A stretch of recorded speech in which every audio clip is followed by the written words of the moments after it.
നമസ്കാരം, മറ്റൊരു വീഡിയോയിലേക്ക് സ്വാഗതം. റിയൽമി X2 എന്നൊരു പുതിയ സ്മാർട്ട് ഫോൺ വരികയാണ്. റിയൽമിയുടെ നല്ല സ്മാർട്ട് ഫോണുകളൊക്കെ പെട്ടെന്ന് ഓരോന്നൊക്കെ അവർ അവതരിപ്പിച്ചുകൊണ്ടിരിക്കുന്നുണ്ട്, ഒന്നിന് പുറകെ ഒന്നായി. ഇതിനൊരു 15,000 രൂപ പ്രൈസ് റേഞ്ച്, 16,000 രൂപ അല്ലെങ്കിൽ 15,000 രൂപ പ്രൈസ് റേഞ്ചിലാണ് ഈ ഒരു സ്മാർട്ട് ഫോൺ വരിക. അതായത് റിയൽമി XTയിൽ നിന്ന് മാറ്റി പ്രൊസസ്സറിനെ കുറച്ചുകൂടെ വ്യത്യാസങ്ങളൊക്കെ വരുത്തി. റിയൽമി XT എന്ന സ്മാർട്ട് ഫോൺ അവതരിപ്പിക്കുമ്പോൾ അവർ പറഞ്ഞിരുന്നു റിയൽമി XT 730G എന്നൊരു സ്മാർട്ട് ഫോണിനെ കുറിച്ച്. ആ ഒരു സ്മാർട്ട് ഫോൺ തന്നെയാണെന്ന് തോന്നുന്നു റിയൽമി X2 എന്ന പേരിലും വരുന്നത്. ഇവിടെയും സ്നാപ്ഡ്രാഗൻ്റെ 730G എന്ന പ്രൊസസ്സറാണ് ഇവിടെ ഉപയോഗിച്ചിരിക്കുന്നത്.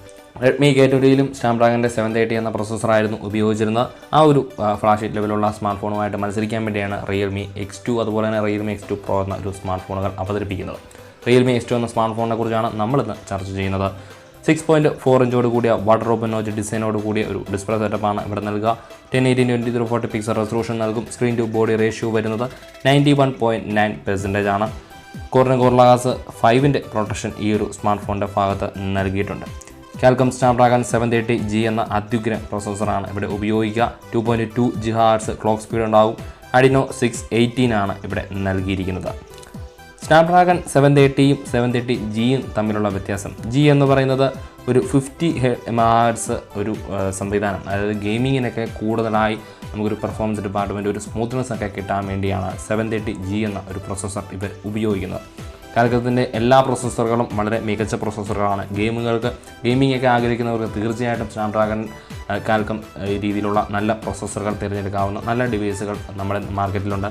അപ്പോൾ ആ ഒരു ഡിവൈസ് രീതിയിൽ തന്നെയാണ് റിയൽമി X2 എന്ന ഈ ഒരു സ്മാർട്ട് ഫോണും വരുന്നത്. റെഡ്മി K20 ആയിട്ട് നോക്കുമ്പോൾ കുറച്ചും കൂടെ നല്ല സെറ്റപ്പ്, ഒരു ക്യാമറ സെറ്റപ്പൊക്കെ ഇവിടെയും നൽകുന്നുണ്ട്. 64 മെഗാപിക്സലിൻ്റെ ക്വാഡ് ക്യാമറ സെറ്റപ്പാണ് ഇവിടെയും അവർ നൽകുന്നത്. 6GB റാമാണ് ബേസ് വേരിയൻ്റ് നൽകിയിരിക്കുന്നത്. 64GB സ്റ്റോറേജിലും 128GB സ്റ്റോറേജിലും അതുപോലെ തന്നെ 256GB സ്റ്റോറേജിലും 8GB റാം 256GB സ്റ്റോറേജിലൊക്കെ ഈ ഒരു സ്മാർട്ട് ഫോൺ വരും. UFS 2.1 ആണ് ഇവിടെ നൽകുന്നത്. വളരെ ഫാസ്റ്റസ്റ്റായ ഒരു സ്റ്റോറേജ് സംവിധാനവും ഇവിടെ നൽകുന്നു. 64 മെഗാപിക്സലിൻ്റെ മെയിൻ ക്യാമറ ഉണ്ടാകും. 8 മെഗാപിക്സലിൻ്റെ അൾട്രാ വൈഡ് ആംഗിൾ ലെൻസ് ഉണ്ടാകും. 2 മെഗാപിക്സലിൻ്റെ ടെലിഫോട്ടോ സംവിധാനം അടങ്ങിയ ഒരു ലെൻസ് ഉണ്ടാകും. നാലാമതായി 2 മെഗാപിക്സലിൻ്റെ ഒരു പോർട്രേറ്റ് ലെൻസും അവർ നൽകിയിരിക്കും. ഇത്തരം കാര്യങ്ങളാണ് ക്യാമറയെക്കുറിച്ച് അവർ പറഞ്ഞിരിക്കുന്നത്. 32 മെഗാപിക്സലിൻ്റെ ഫ്രണ്ട് ക്യാമറ ഈ ഒരു സ്മാർട്ട് ഫോണിൽ നൽകും. f2.0 ഫിസിക്കൽ അപ്പർച്ചറോട് കൂടിയ ഒരു ക്യാമറയാണ് ഇവിടെ നൽകിയിരിക്കുന്നത്. റിയൽമി X2 Proയിലും ഇതേ സംവിധാനങ്ങൾ തന്നെയാണ് അവർ പറഞ്ഞിരിക്കുന്നത്. എന്തായാലും അത് മറ്റൊരു വീഡിയോ നമ്മൾ ചെയ്തിട്ടുണ്ട്.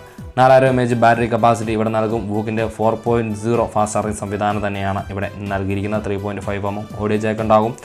അതുപോലെ തന്നെ ഇൻ ഡിസ്പ്ലേ ഫിംഗർ പ്രിൻറ്റ് സംവിധാനം ഈ ഒരു സ്മാർട്ട് ഫോണിൽ നൽകിയിട്ടുണ്ട്. ഇത്തരം കാര്യങ്ങളാണ് ഈ ഒരു സ്മാർട്ട് ഫോണിനെ കുറിച്ച് പറയാനുള്ളത്.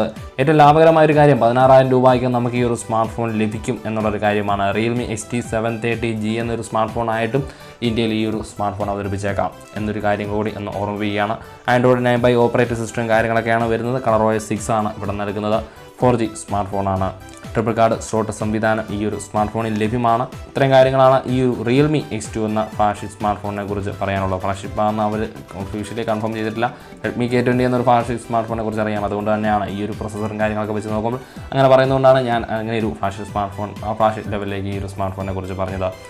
എന്തായാലും വരും ദിവസങ്ങളിൽ ഇതിനെക്കുറിച്ചുള്ള കൂടുതൽ വിവരങ്ങൾ കിട്ടുമ്പോൾ അത് നമ്മുടെ ചാനലിലൂടെ അറിയിക്കുന്നതാണ്. ഇതുപോലുള്ള ടെക് വിശേഷങ്ങളൊക്കെ നിങ്ങൾക്ക് ഇഷ്ടമാണെങ്കിൽ തീർച്ചയായിട്ടും നമ്മുടെ ഈ ഒരു യൂട്യൂബ് ചാനൽ സബ്സ്ക്രൈബ് ചെയ്ത് ബെല്ലൈക്കൺ ഓൺ ചെയ്ത് വയ്ക്കുക. ഈ വീഡിയോയെക്കുറിച്ച് എന്തെങ്കിലും സംശയമുള്ള കാര്യങ്ങളുണ്ടെങ്കിൽ താഴെ കമൻറ്റ് ചെയ്യുക. മറ്റൊരു വീഡിയോ നമുക്ക് വീണ്ടും കണ്ടുമുട്ടാം. ബൈ.